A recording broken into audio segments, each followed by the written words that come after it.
જય સોમનાથ વિદ્યાર્થી મિત્રો,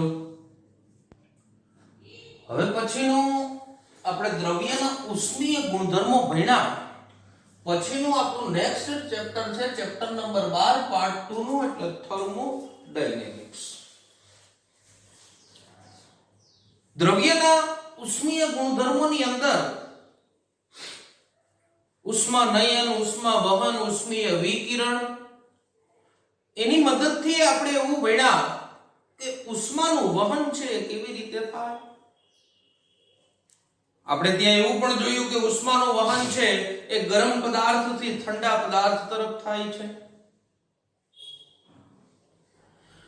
થર્મોડાયનેમિક્સ ની અંદર આપણે ભણવાનું છે ઉષ્માનું રૂપાંતરણ અથવા આપણી ઉષ્મા ઊર્જાનું રૂપાંતરણ કાર્યમાં, અથવા તો આનાથી ઊંધું એટલે કાર્યનું રૂપાંતરણ ઉષ્મા ઊર્જામાં કેવી રીતે થાય એ આપણે ભણવાનું છે. ઉષ્મા ઊર્જાની મદદથી આપણે કેવી રીતે કાર્ય મળે, અથવા તો આપણે કાર્ય કરીએ છીએ તો કેવી રીતે ઉષ્મા ઊર્જા ઉત્પન્ન થાય, આ બે વસ્તુ વાઇસ વર્સા આપણે ભણવાનું છે.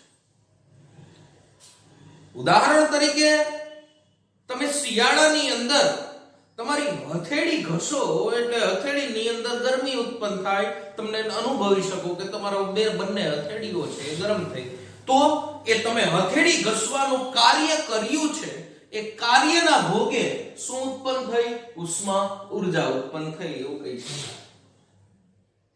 પછી ઉષ્મા ઊર્જાના ભોગે કાર્ય કેવી રીતે થાય એના માટે જે સદીઓ પુરાના આપણા સ્ટીમ એન્જિન, વરાળ ના જે એન્જિન આવતા એ કાર્ય કરે છે, એના બધાયના તમે ઉદાહરણ લઈશું. આમાં આપણે ભણવાનું છે કે પિસ્ટન છે એ પિસ્ટન ધક્કો કેવી રીતે મારે છે. પિસ્ટન વાયુ છે, પિસ્ટનને ધક્કો મારે, પિસ્ટનને ધક્કો લાગે એટલે વ્હીલ છે એ ફરે, વ્હીલ છે એ ફરે, એની સાથે જોડેલા બધાય ચકેડાઓ ફરે. ઉષ્મા એન્જિનનો આપણે સિદ્ધાંત છે આ પાઠની અંદર આપણે ભણશું. બરાબર છે.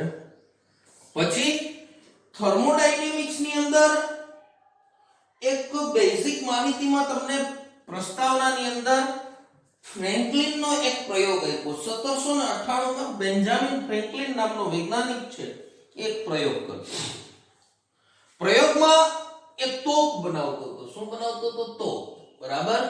તોપની અંદર એ પાડતો હતો કાણું. કાણા પાડવા માટે ડ્રીલ મશીનનો ઉપયોગ કરતો હતો. જે તે સમયે ઇલેક્ટ્રિક ડ્રીલ હતી નહીં. બરાબર. એ ડ્રીલનું પાનું હોય, એ ડ્રીલનું પાનું તોપમાં જાતું હોય, ચારે બાજુ છે કોઈ પણ પ્રાણીઓને ગોઠવા હોય, દોડતા હોય, એની હિસાબે કાણું પડતું. હવે એણે આ પ્રયોગ દરમિયાન એક વસ્તુ એવી નોટ કરી કે ડ્રીલનું પાનું એ નાનું લે એટલે કે ઝીણું લે, અથવા મોટું લે એટલે કે જાડું લે, પણ બંને સમયે જે કાણું પાડતી વખતે ઊર્જા ઉત્પન્ન થાય છે એ સમાન ઉત્પન્ન થાય. ઝીણું પાનું લેવાથી હોલ છે એ તરત પડે, પણ ઉષ્મા ઊર્જામાં કઈ ફેર પડતો નથી. જોજો, ઝીણું પાનું કે મોટું પાનું, ઉષ્મા ઊર્જા સમાન ઉત્પન્ન થાય.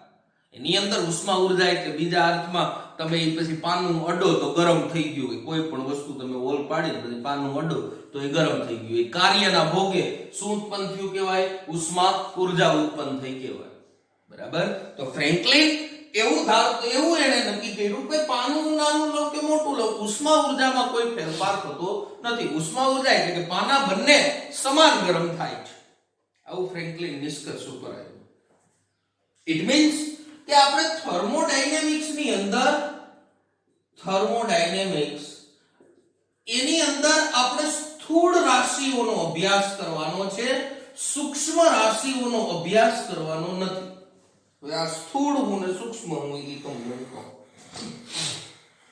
સ્થૂળ રાશિનો અભ્યાસ એટલે તમારે થર્મોડાયનેમિક્સ ની અંદર દબાણ છે, તાપમાન છે, કદ છે, આ બધા વસ્તુનો અભ્યાસ કરવાનો છે. તમારે કોઈ પાત્રની અંદર વાયુ ભર્યો છે તો વાયુના અણુઓની ગતિ ઊર્જા એની સાથે થર્મોડાયનેમિક્સને કોઈ લેવા દેવા નથી. એ વાયુના અણુઓનો વેગ શું છે એની સાથે થર્મોડાયનેમિક્સને કઈ લેવા દેવા નથી. માત્ર કોની સાથે? સ્થૂળ રાશિઓ સાથે. સ્થૂળ એટલે કે જે નરી આંખે જોઈ શકાય તે, અને સૂક્ષ્મ એટલે કે જે નરી આંખે જોઈ શકાતું નથી. તાપમાન છે તમે માપી શકશો, ભાઈ આનું તાપમાન એટલું છે, આનું તાપમાન એટલું છે. એનો વેગ તમારે અમુક વાયુનો ગતિવાદ નામનો પાઠ આવશે, એ પાઠની મદદથી આપણે વેગના એના સમીકરણો ભણશું. એ તમારે ગતિ ઊર્જા કે વેગ તમે એની મદદથી જ માપી શકો, આની મદદથી નહીં. પણ થર્મોડાયનેમિક્સ ને એની સાથે કોઈ લેવા દેવા નથી. એ અણુઓની ગતિ ઊર્જા કેટલી છે, એ અણુઓનો વેગ કેટલો છે, એ અણુ એકબીજા સાથે અથડાય છે ત્યારે શું પ્રક્રિયા થાય છે, એનાથી થર્મોડાયનેમિક્સ છે એ ઇન્ડિપેન્ડન્ટ છે. થર્મોડાયનેમિક્સ ને એની સાથે કશો લેવા દેવા નથી. તો થર્મોડાયનેમિક્સ ને કેની સાથે લેવા દેવા છે? માત્ર સ્થૂળ રાશિઓ, સ્થૂળ એટલે કે દબાણ, તાપમાન, કદ, એ બધા આંતરિક ઊર્જા, બરાબર, એની સાથે લેવા દેવા છે. આના ઉપરથી આપણે થર્મોડાયનેમિક્સ નો શૂન્ય ક્રમનો નિયમ, પ્રથમ નિયમ, બીજો નિયમ, આવા 3 નિયમો ભણશું. ઉષ્મા એન્જિન, રેફ્રિજરેટર, કાર્નોટ એન્જિન, આ બધા ટોપિક છે એ આપણે આ પાઠની અંદર ભણવાના છે. હવે આ પાઠનો આપણો પહેલો ટોપિક એટલે તાપીય સંતુલન એટલે શું સમજાવો. આ પાઠનો આપણો પહેલો પ્રશ્ન, તાપીય સંતુલન એટલે શું સમજાવો.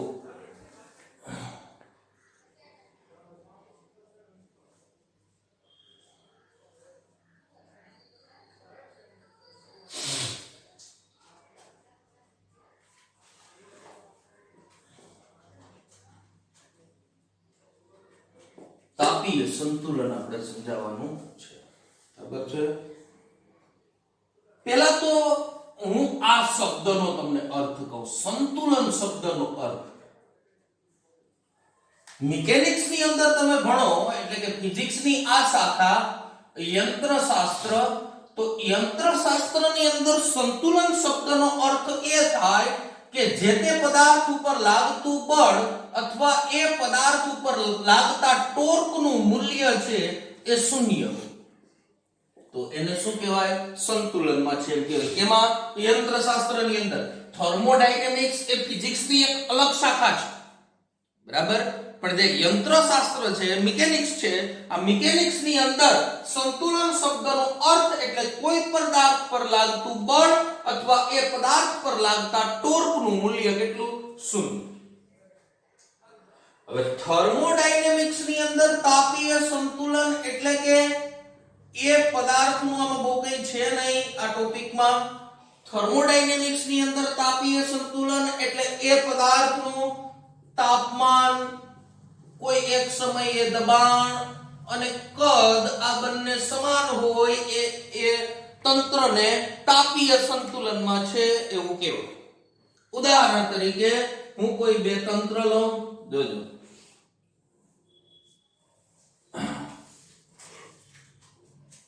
આ છે તંત્ર A, આ છે તંત્ર B. જોજો આમાં બધી વસ્તુ શું કહેવાય એવું તમને કહું. આ વસ્તુ આપણા માટે થઈ તંત્ર, આ બંને વસ્તુ શું થાય? તંત્ર. આ જે તંત્રની બહારની જગ્યા હોય એને ઓળખવામાં આવે પરિસર તરીકે. એના તરીકે ઓળખવામાં આવે પરિસર. પરિસર અને તંત્રને અલગ પાડતી દિવાલ એને ઓળખવામાં આવે પરિસીમા તરીકે. એના તરીકે પરિસીમા. બંને તંત્રોને અલગ પાડતી એટલે એ દિવાલ પાછી અલગ અલગ હોય. ઉષ્મા વાહક હોય, સમોષ્મી હોય, ઉષ્મા અવાહક પણ હોય. એ કઈ દિવાલ લીધી એના ઉપર આધાર રાખે, બરાબર. હવે તંત્ર અને પરિસર એકબીજા સાથે પ્રતિક્રિયા કરશે કે નહીં એનો આધાર તમે લીધેલી પરિસીમા ઉપર છે. એક ઉદાહરણ હું તમને આપું પહેલા, પછી આપણે આખું ટોપિક જોઈએ તાપીય સંતુલન. એક ઉદાહરણ એવું કે તમે તમારી ઘરની બરણી હોય, આ ઘરની બરણીની અંદર તમે દૂધ ભરો, ગરમ દૂધ ભરો. શું ભરો? ગરમ દૂધ. અને પછી જે આપણે આ મિલ્ટનનું થર્મોસ આવે છે એ થર્મોસની અંદર ગરમ દૂધ ભરો, બરાબર. કેમાં ભર્યું છે આપણે? એક બરણીમાં અને એક કેમાં ભર્યું? થર્મોસમાં. હવે બરણીનું દૂધ છે એ વહેલું ઠંડુ પડશે. આપણે બધાએ આ વસ્તુ નોટ કરી, બરાબર? જ્યારે થર્મોસનું દૂધ છે એ મોડું ઠંડુ પડશે. તો એ આ વસ્તુ થવાનું કારણ શું છે? કે બરણીની જે આ દિવાલ છે એ ઉષ્માની વાહક દિવાલ છે. ઉષ્માની વાહક દિવાલ છે. ઇટ મીન્સ કે ઉષ્માનું વહન ગરમથી ઠંડા તરફ થવા દે છે. એટલે દૂધ છે એ ગરમ છે, એની આસપાસનું પરિસર છે એ કેવું હશે? ઠંડુ હશે. દૂધની કમ્પેરિઝનમાં તમે ઘરમાં રાખો એટલે દૂધની કમ્પેરિઝનમાં આપણા ઘરનું વાતાવરણ છે એ ઠંડુ હશે. એટલે ગરમ દૂધમાંથી ઉષ્મા ક્યાં આવશે? બારોબાર ઉષ્માનું વહન કેમ થાય છે? ગરમથી ઠંડા તરફ. તો આ પરિસીમા છે આપણા માટે. આ પરિસીમા એટલે કે બરણીની દિવાલ છે એ ઉષ્માની કેવી છે? વાહક છે. જ્યારે અહીંયા તમે નોટ કરશો કે ધીમે ધીમે ઠંડુ પડે છે, ઉષ્માનું વહન થાય જ, એને તમે રોકી ન શકો, સાવ શૂન્ય ન કરી શકો, પણ થાય છે ઓછું. 2, 5 કલાક, 7 કલાક પછી દૂધ છે એ ઠંડુ પડશે. પછી તમે જેવું થર્મોસ લ્યો એવું, જેટલા રૂપિયા કરશો એવું થર્મોસ આવે. બરાબર છે? તો ન્યા એની લાક્ષણિકતા શું છે? કે ભાઈ આ થર્મોસની દિવાલ છે ને એ ઉષ્માની અવાહક છે. ઉષ્માની અવાહક છે એટલે એ ઉષ્માની આપ-લે તંત્રથી પરિસર તરફ થવા દેતી નથી. બરાબર?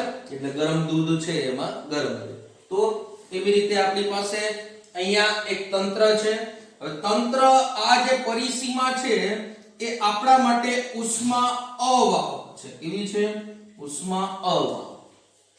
અને આ દિવાલ પહેલા આપણે ઉષ્મા અવાહક લઈએ. જોજો, ઉષ્માની કેવી લઈએ આપણે?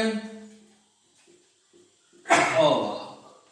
ત્યારે આ તંત્રનું દબાણ છે Pa, એનું તાપમાન છે Ta અને કદ છે Va. આ તંત્રનું દબાણ છે Pb, આનું તાપમાન છે Tb અને આનું કદ છે Vb. આ અસંતુલિત સ્થિતિમાં છે. કેમ?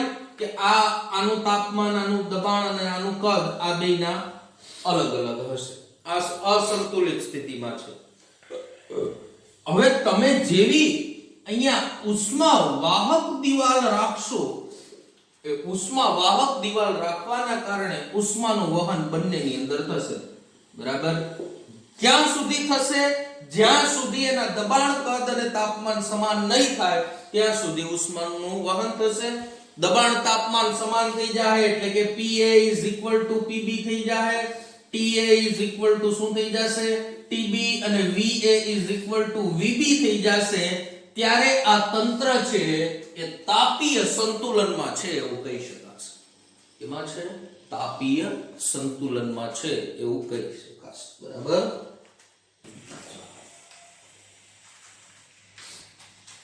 હવે પછીનો આપણો પ્રશ્ન છે, નાનો એવો પ્રશ્ન આપણે ભણી લઈએ. થર્મોડાયનેમિક્સ નો શૂન્ય ક્રમનો નિયમ.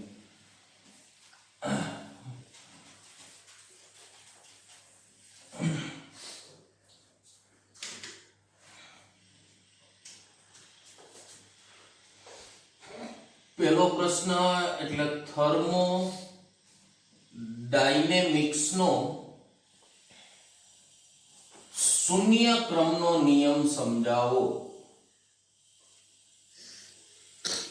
હવે આ શૂન્ય ક્રમના નિયમની ખાસિયત એવી છે કે એ શૂન્ય ક્રમનો નિયમ પ્રથમ અને બીજા નિયમ શોધાઈ ગયા ત્યારબાદ શોધાણો. એટલે ત્રીજું તો નામ ન આપી શકાય, પહેલા અને બીજા એટલે શૂન્ય નામ આપ્યું. બરાબર છે?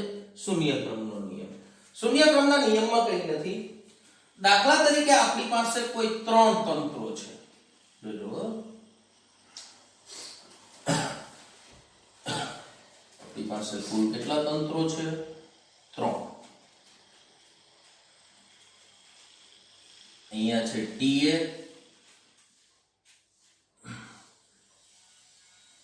અહીંયા છે કોઈ તંત્ર, આને એ લખો ને, A, B અને આ તંત્ર છે આપણા માટે C. હવે A અને B વચ્ચે આપણે રાખી ઉષ્મા અવાહક દિવાલ. ઉષ્મા અવાહક દિવાલ અહીંયા અહીંયા સી વચ્ચે રાખી ઉષ્મા વાહક દીવાલ. જોજો ટૂંકમાં પરિસીમા છે એ ઉષ્મા વાહક છે. એટલે તંત્રનું આનું દાખલા તરીકે આપણે ટેમ્પરેચરની વેલ્યુ લઈએ તો TA is not equal to T. આવું થશે. A માંથી B ના તાપમાન ઉષ્માનું વહન થશે નહીં. પણ આ કન્ડિશન છે TA is equal to TC અને TB is equal to TC. કેમ કે અહીંયા આપણે કઈ દીવાલ રાખેલી છે ઉષ્મા વાહક, એટલે A માંથી C તરફ ઉષ્માનું વહન થશે અને B માંથી પણ C તરફ ઉષ્માનું વહન થશે. એટલે TA is equal to TC, TB is equal to TC. then આ સમાન થઈ ગયું. શું થઈ ગયું? TA is equal to શું થઈ ગયું? TB. આ શૂન્ય ક્રમનો નિયમ છે. એટલે કે કોઈ તંત્ર A કોઈ ત્રીજા તંત્ર C સાથે ઉષ્મીય સંતુલનમાં હોય અથવા તો કોઈ તંત્ર B કોઈ ત્રીજા તંત્ર C સાથે ઉષ્મીય સંતુલનમાં હોય તો તંત્ર A અને તંત્ર B પણ એકબીજા સાથે ઉષ્મીય સંતુલનમાં હોય એવું કહેવાય. આ શૂન્ય ક્રમનો નિયમ છે. બરાબર છે? જોઈ લેજો, તમારી ટેક્સ્ટ બુક ની અંદર વાંચી લેજો વ્યવસ્થિત. માં કઈ ક્વેરી હોય તો મને પૂછજો. બરાબર? સાથે સાથે હું પ્રશ્ન મોકલાવું એ લખતા જજો. બરાબર છે?